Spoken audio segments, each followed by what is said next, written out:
I think you're going to see this every night in the SEC.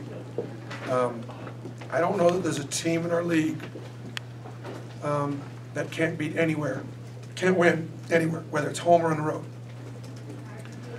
You know, Tennessee might have a little bit of a separation because they look so good and so physical and deep, maybe a cut above, but you just look around the league. Georgia's a great example. Tom Crean has done a terrific job.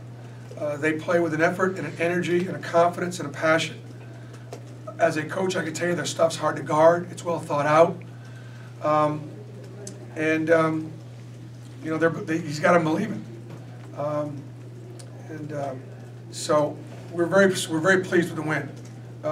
It is a great rival historically for Auburn.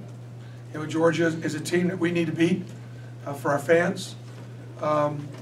And also in recruiting, it's important. Georgia's got great talent, so deep, and there's plenty of players for Georgia and Auburn and lots of different folks. But it's important that we maintain a level of competitiveness against them. So, and our Georgia kids all played well, and I thought our team responded very well tonight.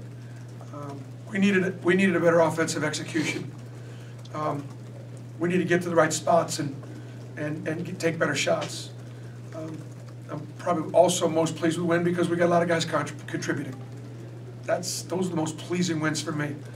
Thought the bench did a terrific job. Outscored them by 10 coming off the bench. That's huge. Chuma King got in foul trouble, and as a result, Anthony McLemore and Horace Spencer had to play more significant minutes, and they answered. Samir Dowdy and Malik Dunbar both played more minutes because one of the things we're trying to do is take some time off the clock for Bryce and Jared. They both played 38 minutes against Ole Miss. Jared probably played too many minutes in this game.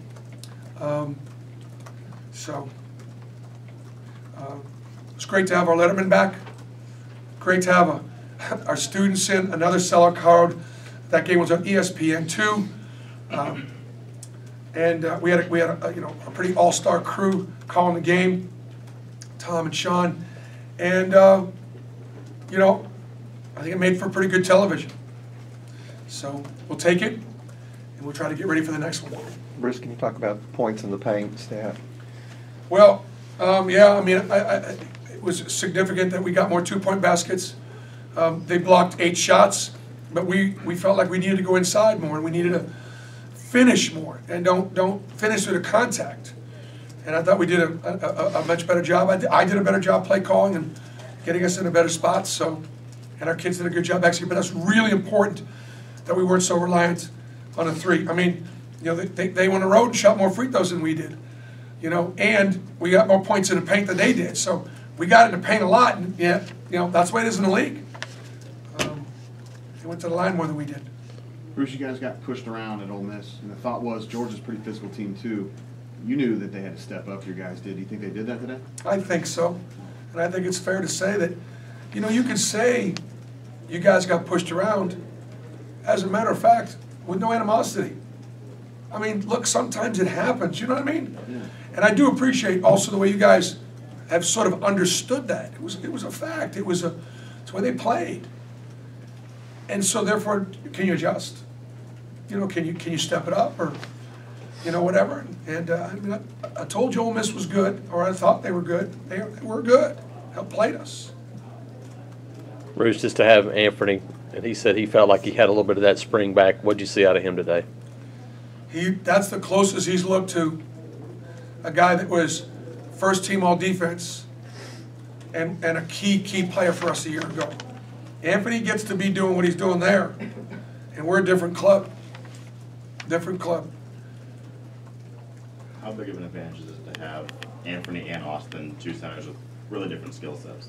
It's a tremendous advantage as a play caller, because you have the run game and the pass game. You got Anthony that can stretch the defense with his 3-ball, and you got Austin that can get really real man points in the paint and screen and cover somebody else's horse. And yeah, so we need both.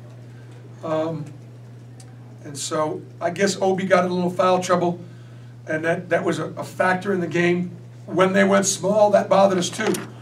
You know, Tom is able to, he's able to get his guys good looks, whether they're big or small. And he's played both styles before. So when they went small, Austin had to guard Claxton, and that was a tough matchup for him on the perimeter. And Georgia and Coach Crean took advantage of it. Just follow up on that, Coach, on Nick Claxton, a guy that seems to be emerging. What do you see with him? How do you prepare for him? I thought Claxton and Hammonds have both blossomed this year under Coach Crean and that coaching staff. And I told them both that after the game. Claxton is he's a pro. He gets a little bigger, he's going to dish it out even more.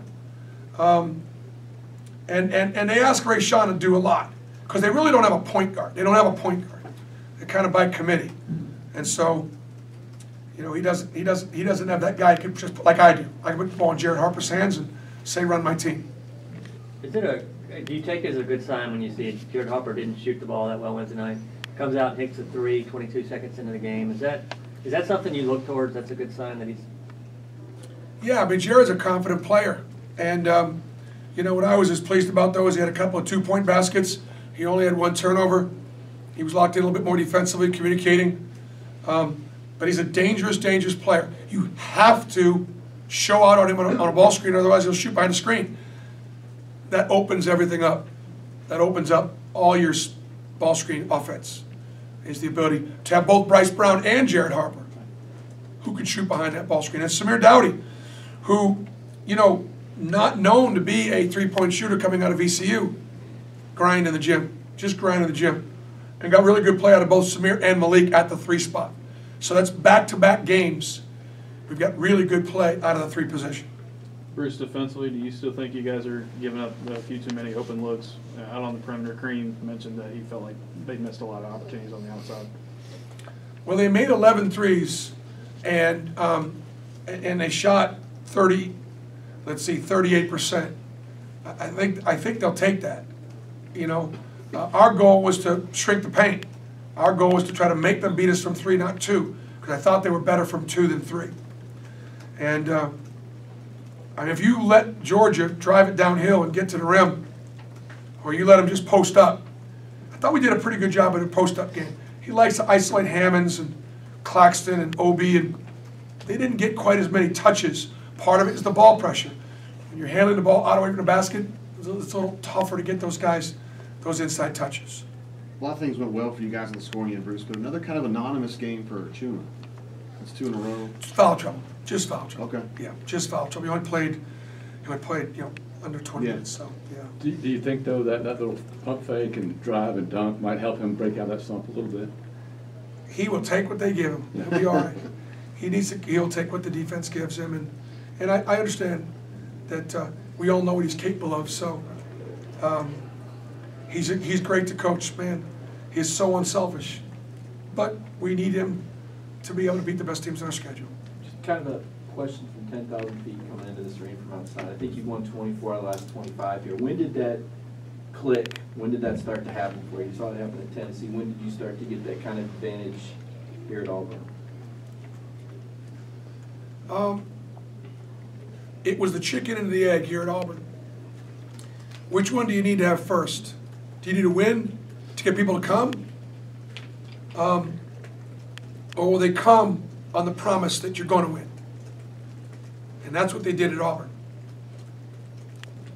Our kids played hard the first couple of years, but we were outmatched, outmanned, and we still had really good crowds. And then, you know, obviously a couple years ago, you know, one thing I'm really proud of, the non-conference is over.